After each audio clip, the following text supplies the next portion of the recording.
Great morning, everyone. My name is Minister Tessa Vandiver, and I currently serve at Sacrifice of Praise Worship Center in Greenville, South Carolina, under the pastoral leadership of Andre and Susie Wicker. I have been serving in an official capacity since 2019, and it has been a whirlwind. It's been something that I greatly enjoy, both the ups, the downs, all of it. Just being able to serve God's people has always meant something great to me. And that's how I ended up doing that. But I started going to that church because I was originally serving in Rock Hill, South Carolina. I was on assignment there, but my duty location changed to Anderson, South Carolina, which is in the upstate. And so that was my parents' church, and I started going there, and I haven't looked back. And it's just been such a blessing. But as far as me being called in general, when I was a little girl, I just knew that God was calling me to something great, and as far as his people were concerned. But of course, I was a child, so I didn't really know and understand exactly what that looked like. And so I would just be steadfast and, stay in his word. And also I was in different ministries within the church and over a lot of different ministries within the church. So I was able to get a lot of leadership experience in serving people, even at a young age. But for me, that all came to a head when I was at basic training.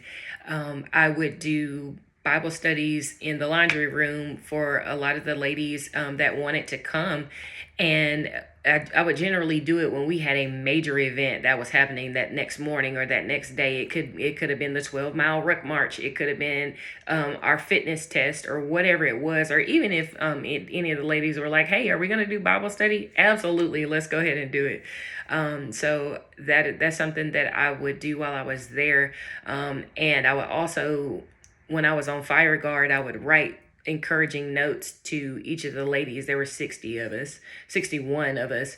And I would write encouraging notes and I would put them on their pillows. And then the next day I would shuffle some different ladies on who I would encourage.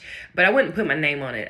The whole entire time, I would just leave it like blank. I would just sign it the encourager, and it was just awesome just to see throughout the day. I would see that somebody had the note hidden in their hat so that they could refer back to it, or to just kind of like look over and see somebody actively reading it. It just made my heart so glad, and I was like, thank you, Lord, for allowing me to be the vessel to bring them your encouragement in such a difficult time. So after that, doing those things, we had an event where we all went to what's called the Solomon Center, and it was some event. It could be like 4th of July or something like that, where they got all the soldiers together to just kind of give them a little break. And during that, they had the invocation and the benediction. And I remember my battle buddy looking at me, and she nudged me and she's like, girl, that's you. It was a chaplain that was up there. And I was like, what is that? I don't understand what's going on here. So I talked to that particular soldier, and she explained what chaplaincy was, and the different criteria you had to have in order to become one. And I knew from that moment that that's exactly what God was calling me to. So my entire career has been getting me to this very moment right here. So it's one of those things. I was telling God in prayer yesterday. I was like, this is such an anxious time because you don't know what's going to happen. It's like, okay, Lord, are you really telling me that this is what I'm supposed to be doing? And I told him, I said, Lord, if it happens that I'm not selected, I just want you to know that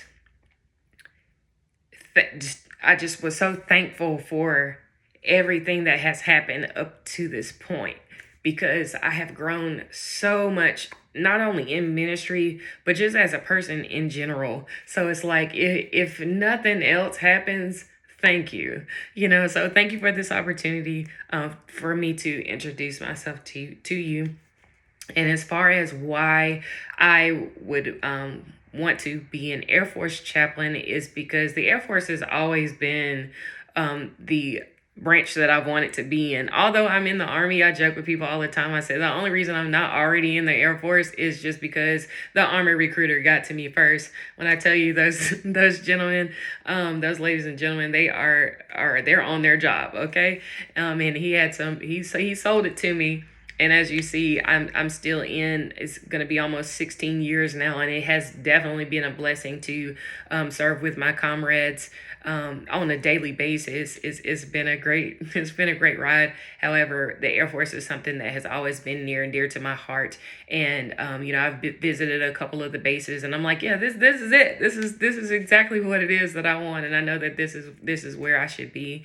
But again, thank you so very much for your time and this opportunity to introduce myself to you. Look forward to meeting you soon. Thank you. Bye.